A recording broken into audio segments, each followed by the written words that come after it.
болеет. Сами чувствуете в последнее время, насколько это зимники решают вообще жизнь в арктических районах. Особенно вот когда Колыма у нас вся залила, Абый там залил, и мы с вами почувствовали, народ на самом деле остается без обычных продуктов питания даже на многое время. Ну и цены какие сейчас с этим. Поэтому важность автозимников, она однозначна.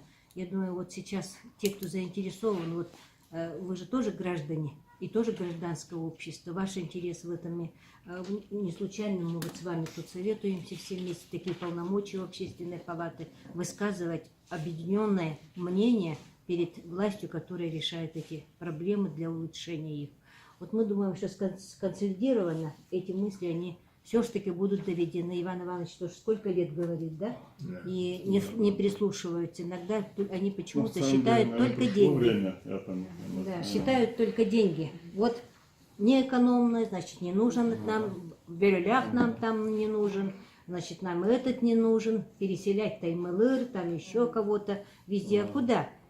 Но на самом деле, он же сам открыто сказал, Путин, на Южном форуме, о том, что Арктика – это главная составляющая сегодня политики в России. И вчера. Ее надо наоборот заселять. Наоборот, там не вывозить оттуда людей, а наоборот там обустраивать так, чтобы люди там жили и осваивали эти территории. Мы уйдем, коренные жители оттуда уйдут, придет кто? Сами понимаете, кто придет, да?